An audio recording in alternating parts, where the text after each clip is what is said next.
이번 영상은 싱가포르의 생활비에 대해서 교민으로서 가져야 할 태도랄까를 한번 말씀드리려고 합니다. 물론 소비라는 게 적게 소비하면 좋은 거고 소비를 많이 하면 나쁘고 그런 것은 없습니다. 절대적인 답이라는 건 없고 절대적인 기준이라는 것도 없고, 그러니까 욜로라는 컨셉도 뭐 나쁜 것도 아니고 좋은 것도 아닙니다. 그러니까 제가 보기에는 상대적인 거고 그 모든 것에 절대적인 답이라는 건 없습니다. 하지만 그래도 싱가포르에서 제가 생각하는 생활비에 대해서 교민이 가져야 할 태도에 대해서 제 주관적인 생각을 한번 말씀드려 보려고 합니다. 저는 싱가포르에 처음 왔을 때 8년 전에 왔을 때 제가 정해진 예산 범위를 벗어나는 월세는 지불하지 말자라는 생각을 가지고 처음에 살 집을 월세집을 찾아다녔습니다. 그러니까 지금이 2020년 그리고 8년 전인 2012년에는 월세가 지금보다 훨씬 비쌌습니다. 지금은 싱가포르가 전체적으로 월세가 많이 떨어졌습니다. 뭐 어쨌거나 그 당시에 제가 보니 제가 정해놓은 예산에 충족하는 곳은 부키판장이라는 굉장히 외진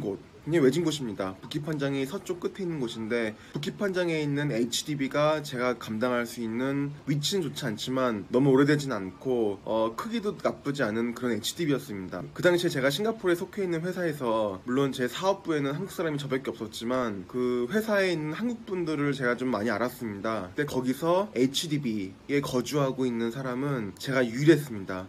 그 사람들이 많이 의아해했습니다. 당연히 한국 사람이면은 콘도에 살아야 하고 돈을 좀 더 쏠 용의가 있는 사람은 부키티마 로드에 살아야 되고 뭐 그런 의식들이 팽배한 가운데서 쟤는 왜 HDB에 살지라는 생각으로 좀 그런 뉘앙스를 제가 많이 받았습니다. 하지만 그랬고, 그리고 그 당시에 저는 아마도 일주일에 한 번 이상은 싱가포르에 있는 호텔에서 밥을 먹었던 것 같습니다. 지금 생각해보면은 지금은 제가 1년에 한 번도 싱가포르에 있는 호텔에서 밥을 안 먹는 것 같은데 점점 여기 오래 살아가면서 생활 소비 습관이 로컬화 되어가는 것 같습니다.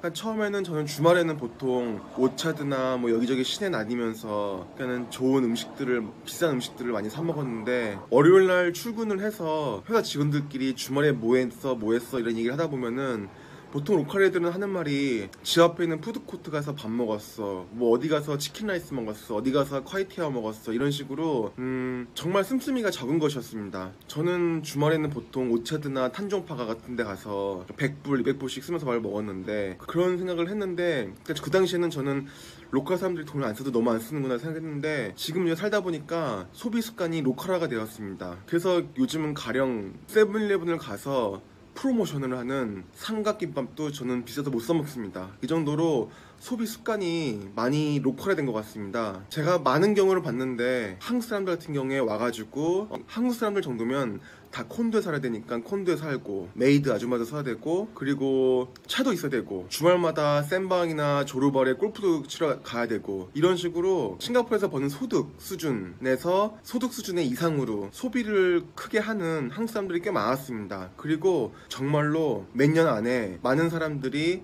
한국에서 돈을 계속 끌어왔었는데 더 이상 한국에서 끌을 돈이 없다 라는 이유로 싱가포르를 떠나는 경우를 많이 봤습니다. 싱가포르를 떠나는 거는 뭐 좋은 거고 나쁜 건 아닌데 한국에서 돈을 계속 끌어와서 더 이상 한국에서 끌어올 돈이 없다, 그 이유로 떠난다는 것은 저는 참 맞지 않다고 생각합니다. 뭐 한국 사람이 뭐 HD 살면 어떻고 어디 살면 어떻고 뭘 먹으러 다니면 어떻고, 그러니까는 다른 한국 교민들, 그러니까 씀씀이가 좀 클 수 있는 또는 정말로 돈을 잘 버는 능력이 많은 한국 교민들도 많이 있을 테니까 뭐 능력이 많아서 소비를 많이 하던 능력이 없는데 분수에 맞지 않게 소비를 많이 하던 그런 돈을 많이 쓰는 한국 교민들 눈치를 봐서 본인도 돈을 많이 쓰는 소비 행태를 가진 교민들을 제가 많이 봤는데 그런 건 정말 안 좋은 것 같습니다. 남들 눈치를 의식하는 소비 행태만 버린다면은 싱가포르는 제가 생각에는 생활비가 한국보다도 낮은 것 같습니다. 뭐 이걸 동의 안 하시는 분들도 있겠지만 오래 살아보시고 로컬스럽게 살아보신 분들은 동의를 하실 겁니다. 그러니까 싱가포르에서 집은 있다는 가정하에 집도 사실은 월세도 서울에 있는 월세나 여기 월세나 비슷한 것 같은데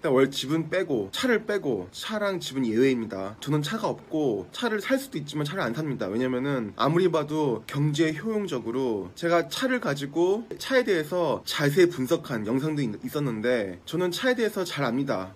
그러니까 차의 그 가격 구조라든지 차 유지비, 로드택스, 그리고 보험료, 그 정비 비용, 페트롤 모든 것들을 알고 있지만 제가 차를 안 사는 이유는 경제적으로 봤을 때 차를 가지고 있는 게 싱가포르에서 맞지가 않습니다. 차라리 그 돈으로 매일 그랩을 탔으면 탔지 뭐 매일 그랩 탈 일도 없지만 차를 사는 거는 맞지 않다고 생각했습니다. 하지만 차를 사는 것이 잘못된 것은 아닙니다. 뭐 자녀에 대한 이유로 또는 출퇴근상으로 대중교통이 불가능한 지역에 사시는 분들도 많이 있을 거고, 그런 경우에는 대중교통이 불가능으로 인해서 출퇴근 목적으로 또는 자녀들을 통학시키기 위해서 차가 필요한 경우는 경제적인 효용 가치를 따질 것이 아니라 무조건 필요한 경우에는 필수제로서 차를 사는 것이 맞습니다. 근데 그런 것이 아니라면은 가령 차를 사는 것도 맞지 않다고 생각을 하고, 그러니까 차와 집을 제외하고 일반적인 다른 생활비, 가령 뭐 전기세, 수도세, 또는 밥값, 또는 그로서리, 장 보는 비용, 그러니까 장 보는 비용, 그리고 밖에서 밥 사 먹는 비용, 그런 것들이 제가 보기에는 절대로 한국보다 싱가포르가 비싸지 않습니다. 그렇기 때문에 로컬 사람들처럼, 로컬 사람들이라고 뭐 다 돈을 아껴 쓰는 건 아니지만 로컬화스럽게 소비 행태를 바꾸고 충분히 아껴 쓰면은 싱가포르에서 많은 저축이 가능한 그런 나라라고 저는 생각을 합니다. 그러면 이번 영상은 짧게 싱가포르에서의 소비 행태, 소비에 대한 태도에 대해서 제가 가지고 있는 생각을 짧게 말씀을 드렸습니다. 감사합니다.